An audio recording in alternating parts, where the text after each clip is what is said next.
Bonjour à tous et bienvenue sur ma chaîne. Aujourd'hui, on parle d'un sujet qui intéressait beaucoup de monde, surtout ceux qui ont un jardin ou un potager, les géomembranes. Alors, qu'est-ce que c'est exactement? En gros, les géomembranes sont des matériaux synthétiques, généralement en polyéthylène haute densité, qui sont utilisés pour créer des barrières imperméables. Imaginez une sorte de film plastique très résistant, mais conçu pour durer dans le temps et résister aux conditions extérieures.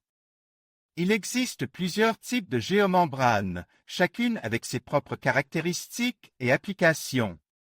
On peut les classer en fonction de leur épaisseur, de leur résistance à la traction, de leur résistance au UV et même de leur couleur.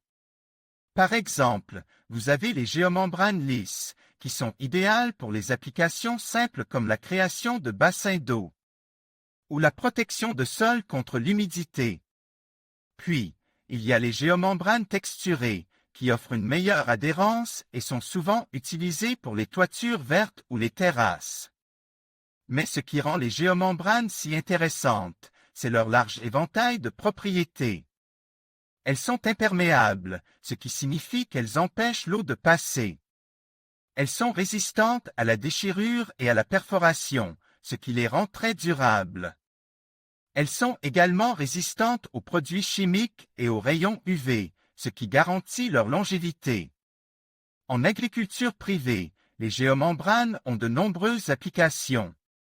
Elles peuvent être utilisées pour créer des serres, des bassins d'irrigation, des systèmes de drainage et même pour protéger les cultures contre les mauvaises herbes.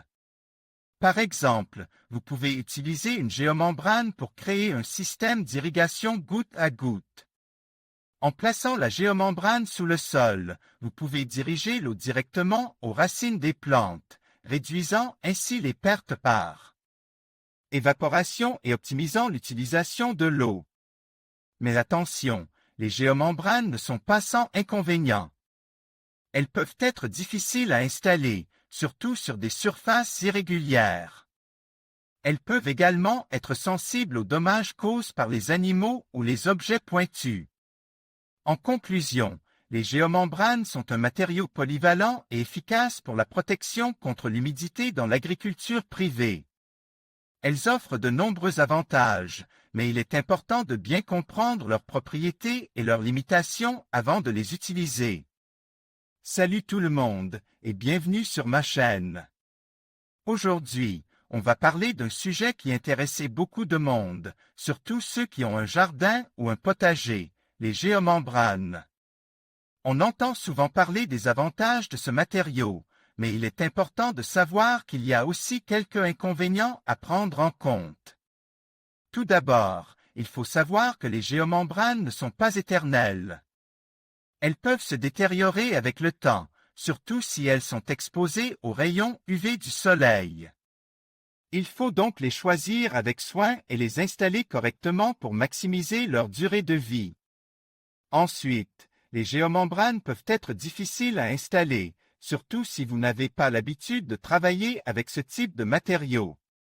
Il faut être précis et méticuleux pour éviter les fuites et les déchirures. Enfin, il faut savoir que les géomembranes peuvent être coûteuses, surtout si vous avez besoin d'une grande surface.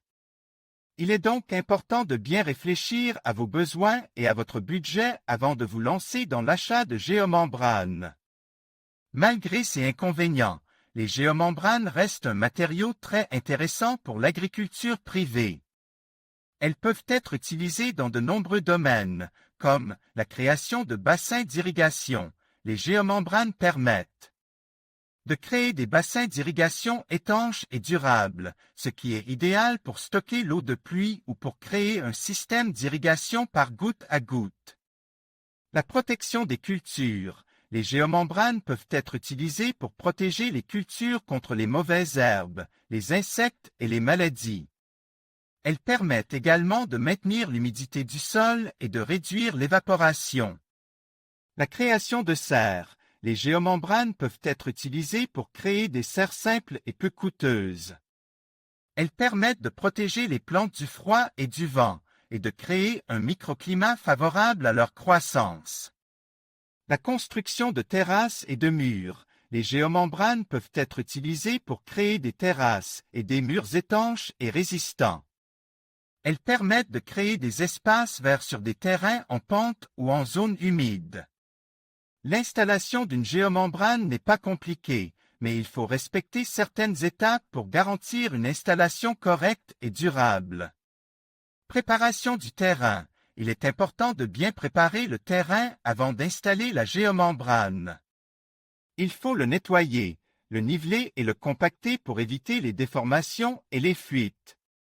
Pose de la géomembrane. La géomembrane doit être posée sur le terrain prépare, en veillant à ce qu'elle soit bien tendue et sans plis.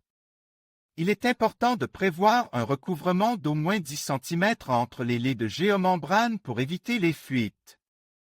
Fixation de la géomembrane. La géomembrane doit être fixée au sol à l'aide de chevilles ou de vis.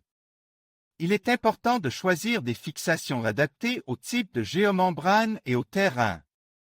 Protection de la géomembrane. Il est important de protéger la géomembrane des rayons UV du soleil en la recouvrant d'un film de protection ou d'un matériau opaque. En conclusion, les géomembranes sont un matériau polyvalent et intéressant pour l'agriculture privée.